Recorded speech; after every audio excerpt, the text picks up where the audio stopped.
Hello, good afternoon. Good afternoon. Welcome to the U.S. Commission on International Religious Freedom webinar series, Systematic, Ongoing, Egregious, Assaults on International Religious Freedom. In today's webinar, we will be focusing on Burma, also known as Myanmar. My name is Anurima Bhargava, and I'm a commissioner on the Commission for International Religious Freedom. And I was appointed in December 2018 by now Speaker Nancy Pelosi. For those of you who are not aware, the U.S. Commission on International Religious Freedom, or USCIRF, is an independent bipartisan advisory body created 20 years ago by the International Religious Freedom Act of 1998, or IRFA. Our mandate is to monitor religious freedom abroad and make policy recommendations to the President, Secretary of State, and Congress. It is important to note that we use international standards as the yardstick, referencing Article 18 of the Universal Declaration of Human Rights that states everyone has the right to freedom of thought, conscience, and religion. We advocate equally for all religions and the universal right to believe or not to believe. We also produce an annual report on about 30 countries that we divide into two tiers. Tier 1 countries are those that we recommend to the State Department that they designate as a country of particular concern, or CPC, for their systematic, ongoing, and egregious violations of religious freedom. We also have a Tier 2 list of countries that we have determined have serious religious freedom violations of their own, and that they meet one or two, but not all three, of the elements of the systematic, ongoing, and egregious test. Our work is led by 9 commissioners that are appointed by the President and by the Republican and Democratic leaders in the House and the Senate. We also have a full-time professional staff, including Tina Mufford, who is joining us today. Tina, who has been at USCIRF for 5 years, is Deputy Director for Research and Policy at the Commission. Her academic and professional background is in the East Asia Pacific region, though she has also worked on programs and election observation missions in all parts of the world. Thank you for being here, Tina. Our program today will comprise approximately 20 minutes of overview and insights from myself and from Tina, after which we will respond to your questions. To ask a question, and we'll remind you of this throughout the webinar, please refer to the menu bar at the bottom of your screen and use the Q&A icon. Thank you very much, and over to Tina. Thank you so much, Commissioner Bhargava, and welcome everyone. I'd like to begin by just giving you a brief overview of the history of USCIRF's work on Burma. We've been reporting on the country and recommending it as a country of particular concern, or CPC, since 2000, and it's been designated by the State Department since 1999. We've taken several trips to the country with commissioners. We took our first trip in August 2014. We traveled again with commissioners in November 2017, and most recently, earlier this month, in June 2019. We also had a staff visit in August 2016, where we accompanied the International Panel of Parliamentarians for Freedom of Religion or Belief. Our reporting is the hallmark of USCIRF's work, including our annual report each year. Our most recent annual report chapter on Burma, which we'll be discussing the recommendations just a little bit later in the program. That's our most recent reporting on Burma. You may also be familiar with our 2018 annual report, and that cover featured the plight of Rohingya Muslims. We also, in the year 2018, provided a Burma country update, which reflected information learned from the November 2017 commissioner trip to Burma and a January 2018 staff trip to Bangladesh. As I begin, I want to give you just a brief outlook of what the role of religion is like in Burma. As most of you will know, conflict in Burma is not new. Several generations now have endured some form of rights deprivation, displacement, and or prolonged threats to their life and liberty. And there are many sources of this conflict in Burma. Sometimes it's been ethnic, sometimes military, sometimes political, religious, economic, societal, and so forth. Now, certain actors have been known to exploit religious groups in particular. Sometimes they do this to create divisions among and between them, and sometimes they do so to invoke fear and incite hatred and violence as a means of achieving their goals. Now, whether or not the motivation is intended to deny or restrict religious freedom, if it results in a diminished ability to practice one's faith or discrimination on the basis of one's beliefs or non-beliefs, then religious freedom violations have occurred. So while Rohingya Muslims and other religious minorities in Burma may not be targeted entirely based on their religion, they are singled out as different and perceived as a threat, in part because of their religious and ethnic identity. So in the Burma context, religious freedom violations take many forms. We know that the right to freedom of religion or belief encompasses the right to worship, but that's not the only thing that freedom of religion or belief is about. In the Burma context, it means having property rights for meeting places, as it does everywhere in the world. And in Burma, this means, all faiths need to be allowed the equal ability and access to build and repair houses of worship. The right means the ability to possess, publish, distribute religious literature, to provide religious education for your children, and just the general ability to raise your children and in the teachings and practice of one's choice.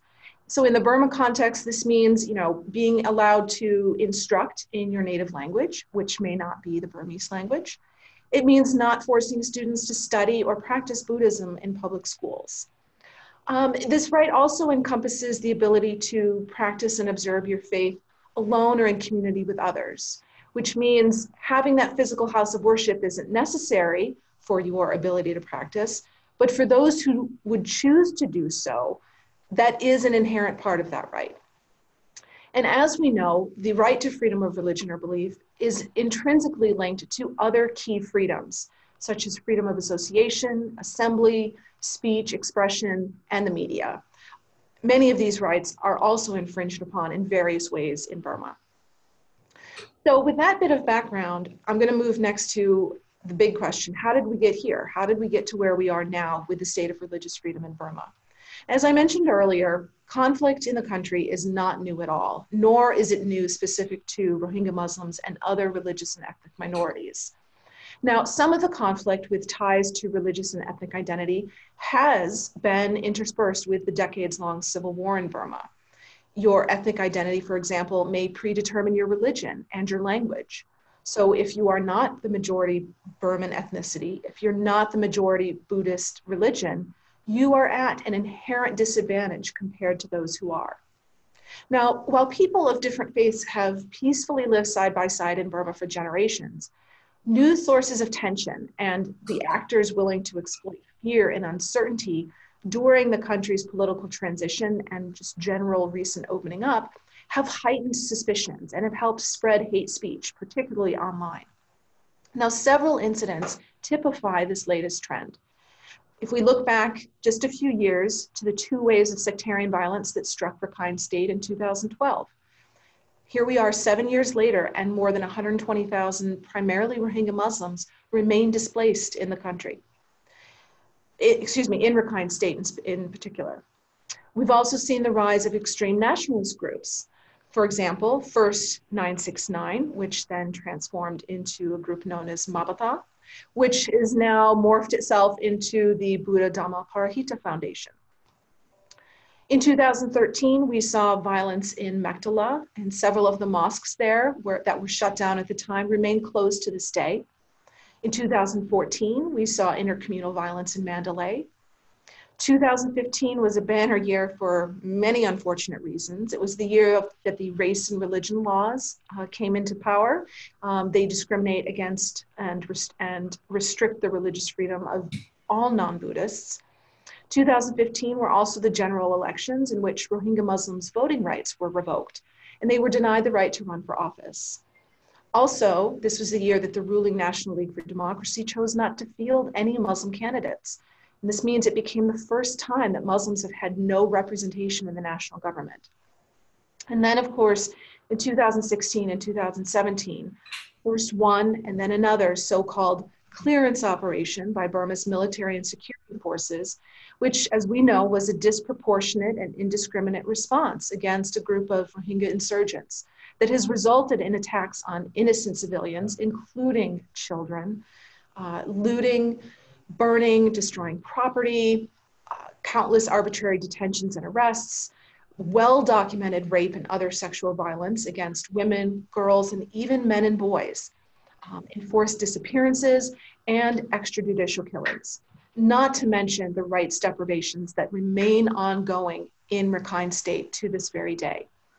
To tell you a little bit more about what we've heard just recently on our trip, I'm going to turn it back over to Commissioner Bhargava. Thank you so much, Tina. So Tina, myself, and another commissioner, Nadine Maenza, who was appointed by President Trump, we made a trip to Burma just earlier this month and wanted to share a few of the reflections from that trip. First, one of the places where we've seen not as much attention as we would want is on those Rohingya who are still internally displaced within Rakhine State. There's 120,000 Rohingya that are still confined to camps within the state, and they have limited freedom of movement. For example, if they want medical treatment, they need to get permission or pay very hefty bribes to be able to get that kind of medical care, limited access to education, whether it be at the primary and secondary school level or any kind of access to education after that. And then a completely chaotic and reckless way in which they're being given IDs or certifications that they reside or can work in the area. And when it comes to IDs, they are being forced to say that they are of mixed blood, or somehow to try and negate the fact that many of them have resided and are citizens of Burma for generations. And without those kinds of IDs, if they actually don't have them or have them with that kind of mixed blood designation, they are unable to work or to even get something as simple as a fishing license for something that they have done, again, for generations. And then there's a range of different policies and unwritten laws, that they can't serve in the military, that they have to stand in different lines, that they have a whole different process to be able to engage in routine everyday getting of services, and that's in addition, of course, to the fact that there are 1 million Rohingya who are at the border with Bangladesh and Cox's Bazar in Bangladesh, who have all of these kinds of restrictions and many more ways in which the conditions they're living in are horrifying. And so when we went to Myanmar, we not only saw some of what was happening in terms and heard about some of what's happening to those who are in the internally displaced camps, we also heard, as Tina talked about, some of the ways in which there are steps being taken to address the pervasive hate and vitriol that has gone on in Burma for some time, including by Buddhist monks. And so the sort of one of the ways in which we see the proliferation of hate in Burma is through Facebook, which is like the internet for the country. And one of the Buddhist monks who has really been one of the primary spheres of that kind of vitriol and hate is a firebrand monk named U Waratu. And he has been known for his association with some of the extremist nationalist and anti-Muslim movements that Tina mentioned. He has been previously censured for the ways in which he's actually called for violence. And more recently, there has been a warrant out for his arrest. That warrant is based on not on the fact that he's been spewing hate, but for sedition, for criticizing the government.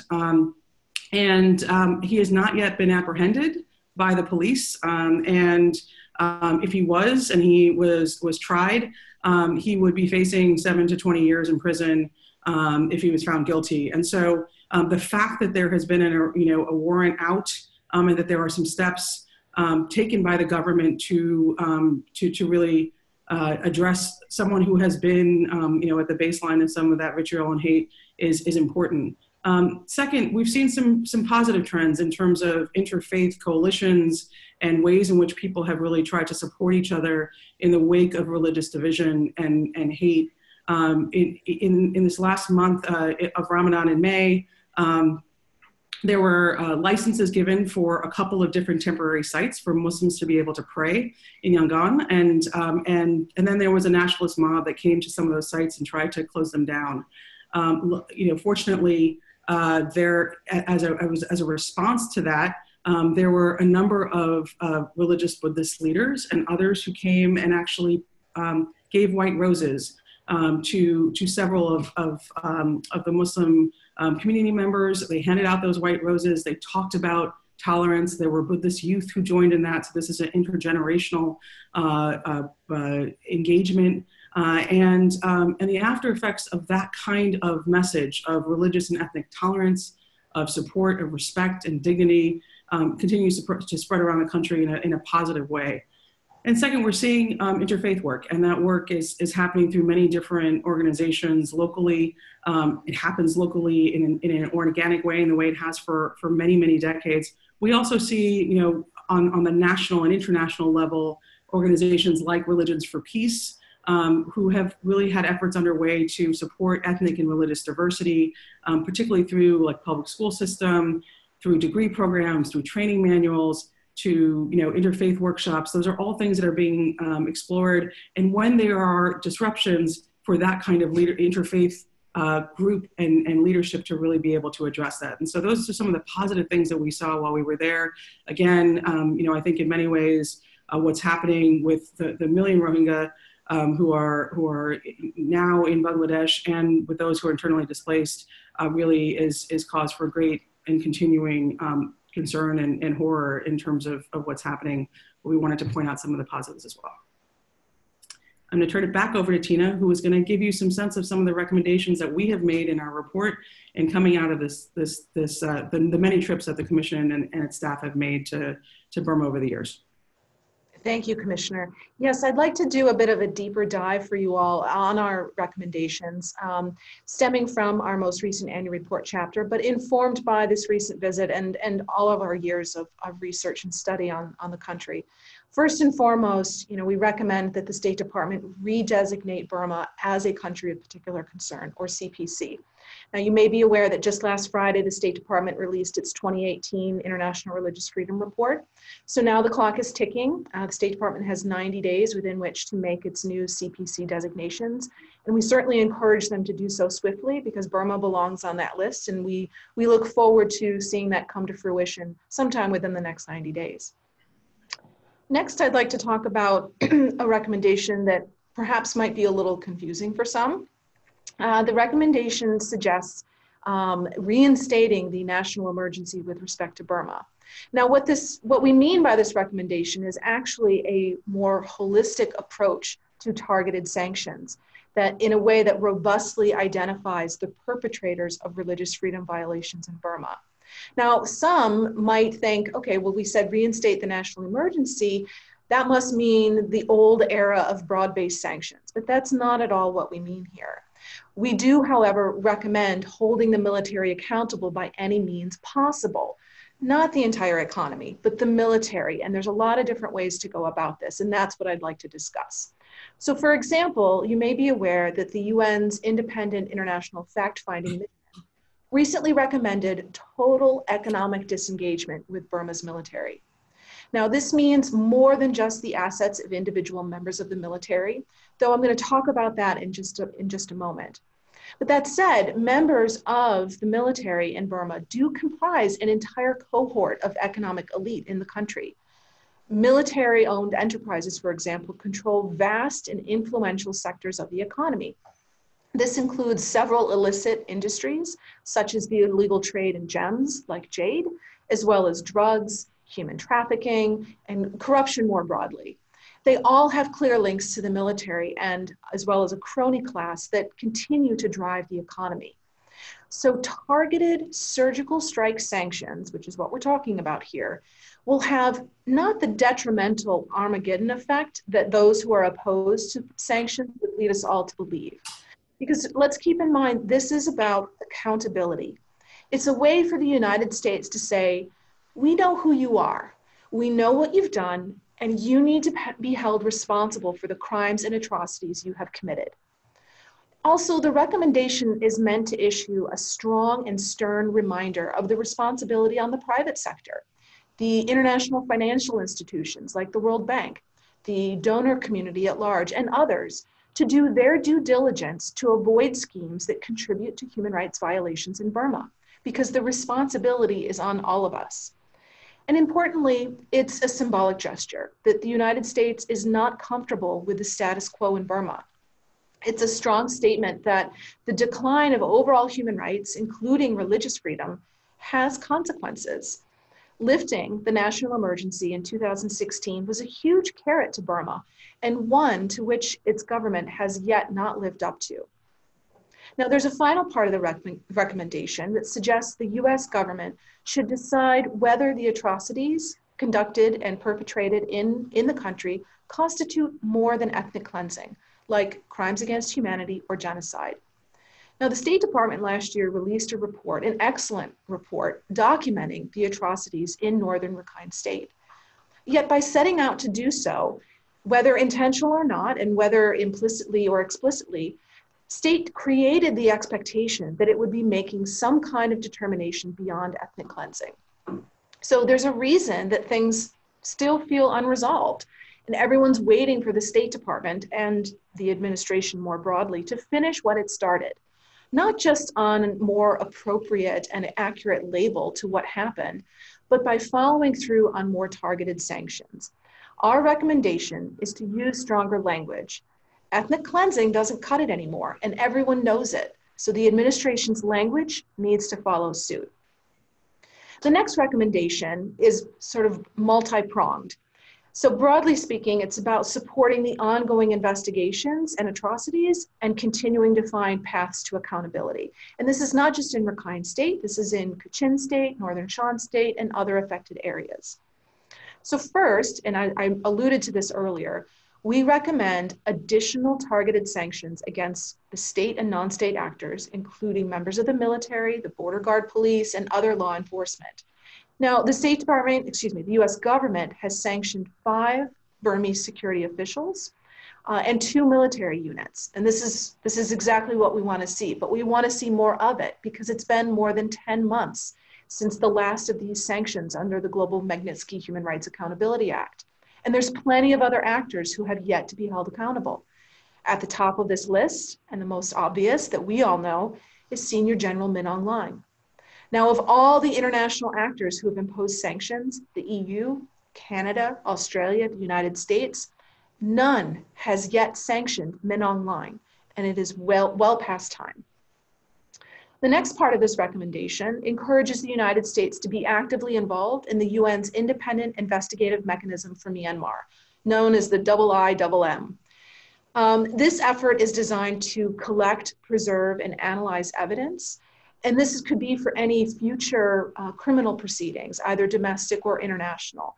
And this kind of evidence collection is meant to be done in a way that will facilitate and expedite those criminal proceedings if and when they do occur in the future.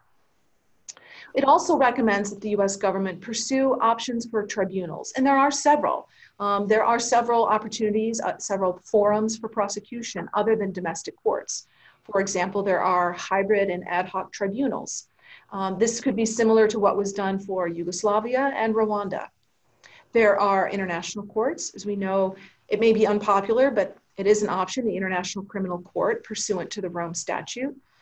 As many of you may know, in September of last year, the ICC decided that it could exercise jurisdiction over the alleged deportation of Rohingya from Burma to Bangladesh. And the ICC prosecutor is currently opening a preliminary investigation to that effect. Another option would be the International Court of Justice, which is a specific part of our recommendation. This would be for Burma's breach of commitment to the 1948 Genocide Convention. Earlier this year, the Organization of Islamic Cooperation, the OIC, voted to actually pursue action through international legal and judicial mechanisms. And this means that later, the Gambia, who helped lead the resolution at the OIC, announced its intent to bring a case to the ICJ against Burma for violating the 1948 convention. Now, the final recommendation is one that's meant to instill a dialogue between the US government and Burma's government. And it's meant to call for a way to combat intolerance and promote inclusivity and non-discrimination. It specifically cites the Rabat Plan of Action. Some of you may be familiar with it. It's on the prohibition of advocacy of national, racial, or religious hatred, that constitutes incitement to discrimination, hostility, or violence. Now, as was mentioned earlier, Facebook and social media generally has been a widespread platform for much of this hate speech and vitriol in the country recently. We're aware, and this came up in our meetings during our recent trip, the government is considering anti-hate speech legislation. There's a fine line between what constitutes speech versus hate speech. Speech itself is a protected right, but that fine line makes it really tricky to navigate. But generally speaking, people have the right to embrace a full range of thoughts and beliefs, including those that others might actually deem blasphemous. Freedom of expression, generally speaking, means that people have the right to publicly speak or write about their thoughts and beliefs. Now, Burma's government is right to want to address speech that incites hatred and violence. But we encourage the government, and through this recommendation specifically, we encourage Burma's government to refer to international human rights standards when they do so, and to focus on approaches that combat intolerance, discrimination, and incitement to violence. So that's an overview of our recommendations. I think we've reached the point in the program to turn to some questions, and I'm going to hand it over to Commissioner Bhargava. Great. Thank you so much, Tina, and thank you for all of the work in your extensive experience in the region. I believe I'm going to start with some of the questions, and please feel free to go to the icon at the bottom of your screen, the Q&A, and send any questions you may have. First question is, are you concerned that the situation for religious and ethnic minorities will get worse ahead of the 2020 general elections? I'll let Tina comment on that in a moment. I'll just say that we had a lot of conversations about this on our recent trip. We do think that the ways in which religion has played a role in trying to foment, both hate, but also, support for certain parties and factions in the political scheme has been something that has been used before, and we certainly expect it to be used again in the 2020 elections. Notions of being, sympathizers with Muslims has been a way in which a rallying cry for some, and those are the kinds of things that that may well again reach an unfortunate and fever pitch within the country, particularly as we noted that there continue to be Muslims and Rohingya Muslims who are living within the borders. But Tina, if there are other things to add to that, please do. Thank you. Yeah, that's actually a great overview. And as you rightly noted, this came up in so many of our discussions while we were just there in the country a few weeks ago. It's on everyone's minds already, and rightly so, not to be paranoid about it, but to be thoughtful and to be thinking ahead, which it was encouraging to hear that many actors, particularly in civil society, are thinking ahead to that effect, anticipating what might happen. It might not be able to prevent anything, but knowing that it could happen could help the response rate in the immediate aftermath. One thing that did actually come up in some of our conversations was the strange paradox that Burma's elections are currently scheduled to occur in the month of November next year, which will be the same time as the US elections. And so there was concern, is an organization like Facebook, who's been intrinsically tied to this narrative about hate speech in the country, are they going to have the bandwidth to cover both big elections at the same time? How are they going to juggle that and the numerous other things on their plate at any given moment? And I think there's concern that maybe what's happening in Burma at that time might become less of a priority. So it's up to all of us to make sure that doesn't occur. It's up to all of us to be vigilant, to keep our voices strong between now and the election, and to make sure everyone's held accountable. It doesn't matter who's saying hate speech, who's perpetrating it. It could be a non-state actor. It could be from any one of the political parties. You don't know. But anytime it's used to incite hate or incite violence, whether it's against a religious minority or not, it could be against an ethnic minority or for some other purpose. But it's a dangerous path to go down, and I think we all need to be vigilant between now and the elections next year to make sure that that all of those involved, whether it's civil society or the government itself, are responding swiftly preventing when and where they can, but just generally being responsive and making sure that it doesn't get out of control. Next question, which Tina, I'm going to ask you to respond to, is regarding individual sanctions that have been placed on the 5 Burma military bad actors, as well as the 2 military units. Is there any measurable evidence that they have been effective or will be effective towards changing the behavior in a positive way of the institutional military? That's a great question. And I think it points to the question on everyone's mind about, why do more sanctions if they're not effective, if that's the case.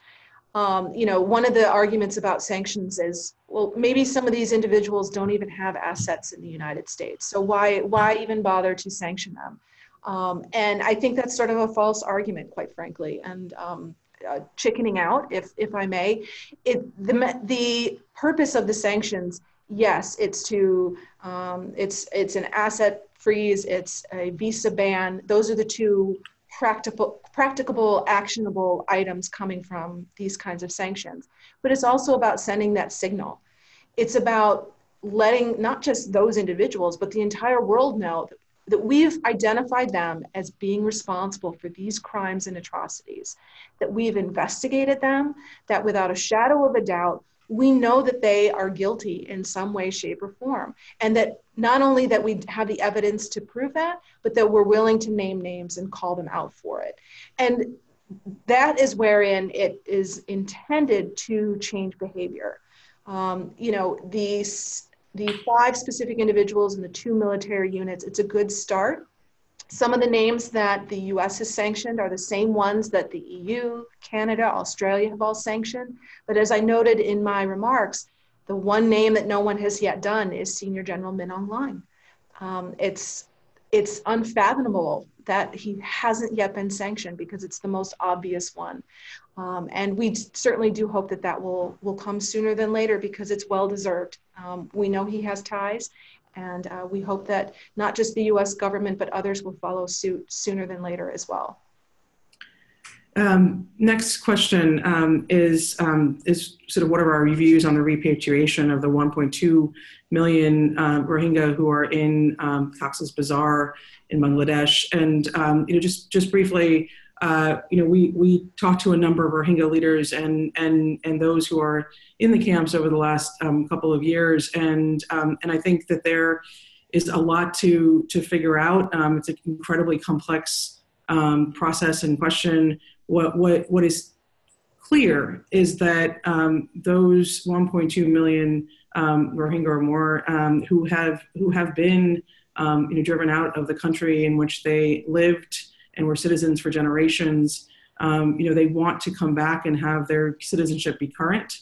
They want to come home under, as long as they have a few things, basic things that they are able to do, which is to have freedom of movement, which is to be able to work, whether it be work the land, work in a way that they can support the very basic needs that they have, that they would be able to have, again, the things that we would all expect, an education that's available for their children, and so in all of those ways.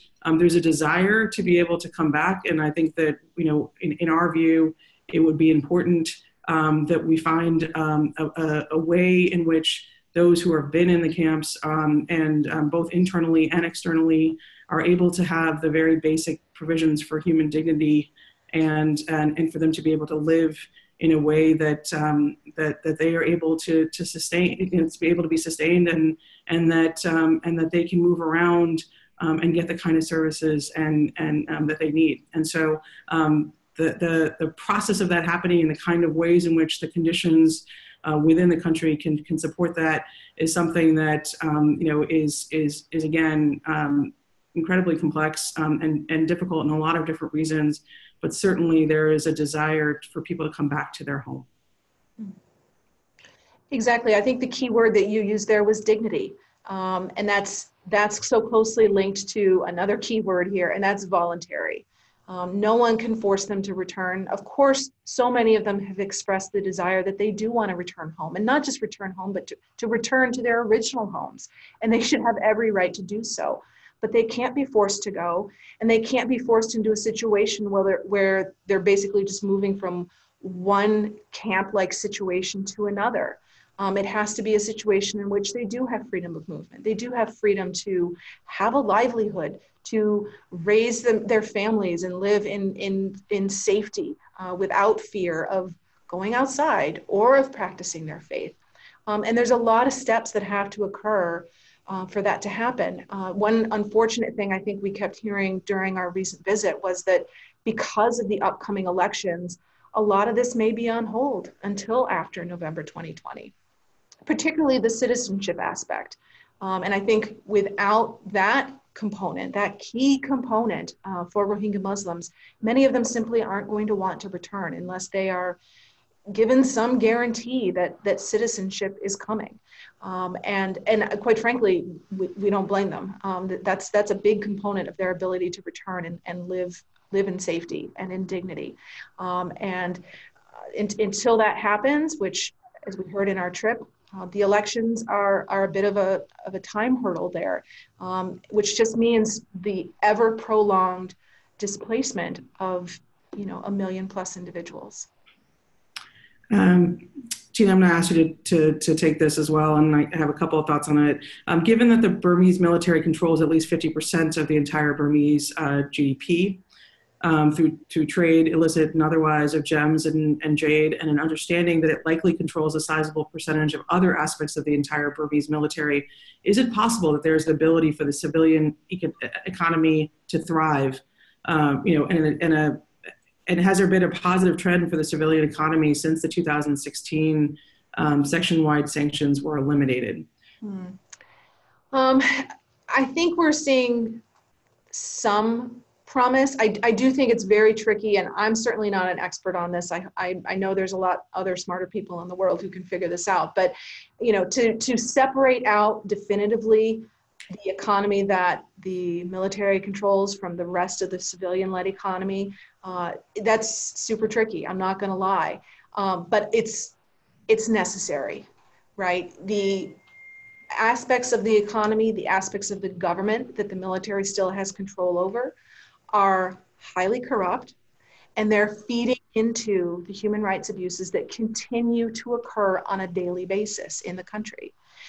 So there has to be a way to, as I said in my comments, surgically strike, identify them, separate them out, sanction them appropriately, cut them off. This is what the UN has been recommending. The UN's commissioned what they recently recommended. Hopefully they might come out with some more information that might help us all figure out how to go about that. In the meantime, we need the private sector to do the same, to be making sure that they're not intentionally or unintentionally contributing to sectors of the economy that are feeding into human rights abuses, whether it's about religious freedom or not, just human rights abuses generally. We all need to do better. And there are certain aspects that, yes, the US government can play a role, and hopefully the US stepping up can help lead others to do the same. This is a related question in some ways, asking about USCIRF recommending specific targeted sanctions against military actors, but not broad-based economic sanctions, and how to separate those two in Burma, again, where the military is so entangled with the economy. End quote, it would seem that almost any significant economic engagement in Burma cannot but benefit the military and central government institutions that are also guilty of systemic discrimination. And just to take that, I mean, it's related to what Tina was just responding to. I do think in a number of different ways, the question of broad-based economic sanctions is one that in a country again where there's a lot of different economic interests from neighboring countries within the country itself. How do sanctions play into sort of the not only the perception of our own ability to try and put pressure in this context, in the religious freedom context, but also in the human rights context, to try and get the military to be a better actor. The ways in which economic sanctions help or hurt that, right? And I think that is a complex question. What we don't want to do is is to be in a situation in which, broad-based economic sanctions towards the military as a whole and not in a targeted sort of way leads into a different narrative, which is that that American and others around the world are cutting Burma off in a way that puts them in the hands of those who may do even worse things with them coming in that direction and feeling like they need to find allies elsewhere and find economic partners elsewhere in a way that I think could be really dangerous for many of the things that we're talking about today, which is religious and ethnic minorities within the country. And so it's a complex question. It certainly is the idea of these targeted sanctions, which are to particular military leaders and actors to understand exactly what we've been talking about, which is one, what the efficacy of that, but also to appear like we are really making the pressure points that we're using are ones that are really aligned with the concerns about the ways in which violence and hate have proliferated, particularly to the religious minorities in the country, and that's why we're making the recommendations on sanctions in the way that we are. Tina, I'm sure you have other things to add to that, but I just wanted to lay out some of the complexity of trying to do, how do you engage in a country that has really been going through a transition, a democratic transition, and a precarious one at that, at a time where we're seeing the kind of continued military power even within that democratic system with 25% of the seats, and how do you actually sort of do that in a way that it doesn't cause political consequences and collateral consequences that are even more problematic. Thanks. I think you actually well explained a really complicated situation, and I want to be mindful of our time here. I want to, if you don't mind, I want to transition because this plays into, someone else's question here about the international political engagement on the topic of religious persecution and discrimination, because this is equally complex. And part of the question here asks, is external intervention politically instrumentalized for propaganda against the minority?